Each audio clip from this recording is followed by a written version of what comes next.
Bonjour et bienvenue à cette 6e vidéo dans notre série sur Jean 3, verset 16. Ce précieux condensé et résumé de la bonne nouvelle du salut par Jésus-Christ. Cette bonne nouvelle que Dieu fait encore répandre de nos jours dans le monde entier.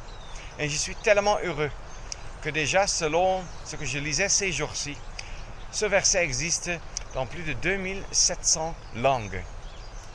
Pour que chaque être humain dans le monde entier comprenne que Dieu a un message pour lui, que Dieu apporte de l'intérêt pour chaque être humain. Lisons encore ce verset. Car Dieu a tant aimé le monde qu'il a donné son Fils unique, afin que quiconque croit en lui ne périsse pas, mais qu'il ait la vie éternelle. Nous avions déjà vu qui est Dieu et qu'il est un Dieu d'amour et qu'il a tant aimé le monde qu'il a donné son Fils unique. Son Fils unique, c'est Jésus-Christ. Maintenant, je voudrais un instant méditer sur le fait qu'il a donné. Tout d'abord, je voudrais mettre l'accent sur le fait que lui, il a donné. Quand dans ce monde, de nos jours encore, beaucoup de personnes, beaucoup de gens, pratiquement de toutes les races, de toutes les religions, sectes, etc., découvrent qu'ils ne sont pas parfaits, qu'est-ce qu'ils commencent à faire? Ils commencent à faire un effort eux-mêmes, à vouloir être un peu plus pieux, un peu plus fidèles, un peu plus généreux, un peu plus fréquents dans les églises, dans les mosquées, etc., dans les temples de l'hindouisme, etc. Toutes sortes de choses. Bref, les hommes le font et se donnent des efforts. Or, nous, comme chrétiens, rachetés, comme enfants de Dieu, nous savons une chose, que le salut, c'est une chose qui nous a été donnée. L'initiative pour le don inexprimable du pardon des péchés par Jésus-Christ est venue non pas de moi, non pas de nous, pas d'un homme quelconque dans le monde entier, mais justement de Dieu. C'est lui qui a donné. C'est d'abord là, dans cette phrase, qu'il a tant aimé le monde, qu'il a donné. Ça met l'accent sur le fait que l'initiative vient de lui. La source du don, c'est lui.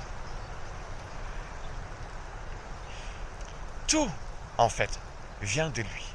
Et pour nous, enfants de Dieu, ça nous mène à un émerveillement, à l'adoration devant ce grand Dieu qui est devenu en Jésus-Christ notre Père et qui a tout fait. Il a donné. Que nous sommes heureux que la parole de Dieu n'est pas venue d'un homme. Ça n'a pas été trouvé par quelqu'un dans le désert ou sous un buisson, comme certains le disent que leur prophète l'a trouvé dans le désert de l'Arabie ou sous un buisson en Amérique du Nord quelque part.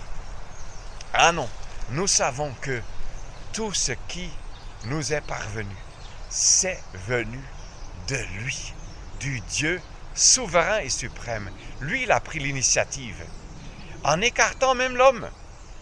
Aucun homme n'a joué aucun rôle dans le don du Fils. Oui, la Bible a été écrite, a été dictée par le Saint-Esprit à des hommes, oui.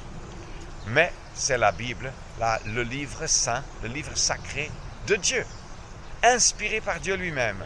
Par contre, quand il s'agit de ce don dont nous parlons maintenant, c'est-à-dire qu'il a donné son Fils unique, il était le seul qui était impliqué. Dieu seul était impliqué. Il y a eu cette concertation intime dans l'éternité, avant même la création, où Christ, plutôt où le Fils a dit « Je viens pour faire ta volonté ». Il s'est rendu disponible pour accomplir la volonté de la déité, c'est-à-dire du Dieu éternel. Et il est venu comme homme sur la terre pour accomplir cela. Dieu était le seul. Aucun autre Aucun homme, aucune créature n'a joué un rôle dans son plan d'amour, ni dans l'exécution du plan d'amour. Excepté dans ce sens, bien sûr, que le Fils de Dieu est devenu homme. Mais l'homme parfait, sans péché. Maintenant, le deuxième accent que je voudrais mettre, c'est qu'il a donné. Ah oui, vous savez que ça met l'accent sur le fait que c'est un don. Ce n'est pas quelque chose de mérité. J'ai déjà fait référence à ceux qui fréquentent les églises, les chapelles, les mosquées, les temples, etc. et font toutes sortes d'efforts possibles. Ils donnent les dîmes, ils se font baptiser. Ils prient 5 fois par jour vers la Mecque. Toutes les religions ont les mêmes caractéristiques, à savoir de vouloir par les efforts humains, venant d'eux-mêmes, de leur cœur, de leur volonté, plaire au Dieu en qui ils croient. Mais le Dieu suprême, le Dieu plein de majesté, le Dieu vivant et vrai, lui, il a donné.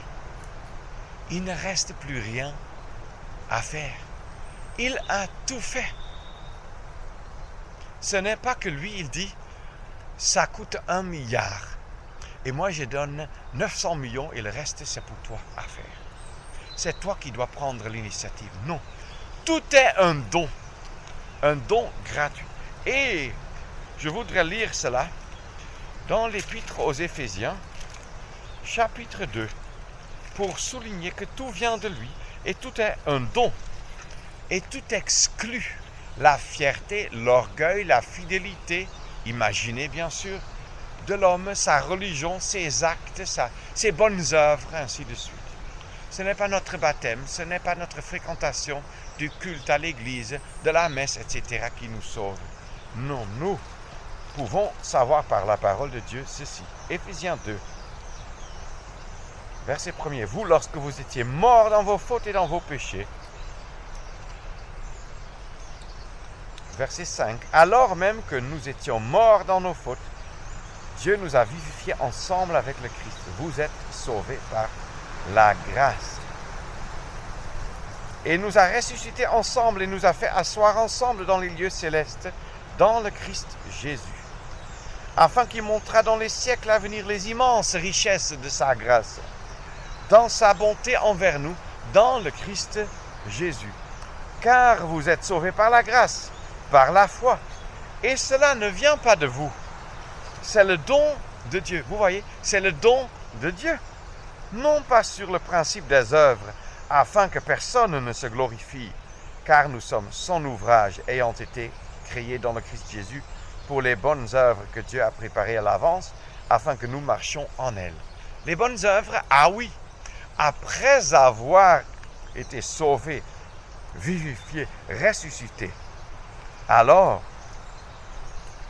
maintenant, étant sauvés et rachetés, nous sommes appelés à faire des bonnes œuvres, pas pour être sauvés, mais parce que nous savons déjà être sauvés et nous voulons maintenant, dans notre vie, glorifier Dieu, pas par nos propres efforts, mais par les bonnes œuvres que lui-même, il a préparées afin que nous puissions le glorifier dans nos vies. Que Dieu nous donne cette grâce. Je parle à vous, enfants de Dieu, chers frères, chères sœurs en Christ, de vraiment comprendre que tout notre salut dépendait de lui. Donc, l'initiative venait de lui. Nous n'avons plus rien à ajouter. Notre fidélité, imaginez, nos bonnes œuvres ne sont pas pour que nous soyons un peu plus acceptables devant Dieu. Nous avons déjà été, selon Éphésiens 1, verset 5 et suivant, rendus agréables dans le bien-aimé, c'est-à-dire en Christ. On ne peut pas être plus agréable que le Christ l'est devant Dieu. Nous sommes parfaitement agréables en Christ devant Dieu. Maintenant, puissions-nous marcher dans ces bonnes œuvres que Dieu même a préparées. Et puissions-nous toujours comprendre le message que nous avons. De plus en plus de prédicateurs dans le christianisme prêchent encore une religion de bonnes œuvres, que ce soit les œuvres du catholicisme, du protestantisme, du pentecôtisme. Tout ça ne se trouve pas dans la parole de Dieu. C'est les œuvres pour être sauvé. Et ça n'existe pas. Personne ne peut être sauvé par les œuvres. Mais étant sauvé, par la grâce divine, ayant cru en Jésus-Christ, nous voulons maintenant vivre une vie à sa gloire, pour l'honorer en toutes choses, à tous égards, pour l'exalter dans ce monde, parce qu'il en est véritablement, parfaitement digne. Nous n'avons rien mérité, tout vient de lui. Comme nous avons lu en Jean 3, Dieu a tant aimé le monde qu'il a donné son Fils unique. Lui a pris l'initiative et il a donné. Ailleurs, dans l'Épître aux Romains, la parole parle de ce que c'est un don gratuit. Nous n'avons rien mérité. Nous n'avons pas gagné cela par nos efforts. Ce salut, c'est un don gratuit de la part de Dieu en et par son Fils unique qu'il a donné. Donner veut aussi dire qu'il a donné non seulement pour venir sur la terre et pour vivre sur la terre, mais pour mourir sur la terre. L'objet de ses délices, le Fils de son amour, il l'a donné, il l'a livré dans les souffrances et dans la mort, alors qu'il était le prince, qu'il est même le prince de la vie. Quelle chose affreuse pour le Fils de Dieu, mais il a voulu le faire parce qu'il nous aime. Comprenons alors l'immensité de son amour et répondons à cela. Je parle de nouveau aux enfants de Dieu, aux rachetés. Répondons à cela d'un cœur rempli de reconnaissance et rendons-lui gloire. Il en est digne. Il est digne de notre reconnaissance à cause du don inexprimable, du don incompréhensiblement grand qu'il a donné. À lui la gloire, à jamais. La prochaine fois, nous voulons un peu méditer sur ce fait contenu dans cette expression, son Fils unique. Pour ainsi dire, le contenu même du don, c'est son Fils unique. Et c'est dans son Fils que nous allons découvrir beaucoup de beauté. Et nous devrons même nous en occuper de jour en jour pour voir l'immensité de l'amour et la grandeur du cœur de Dieu. Merci et à la prochaine vidéo.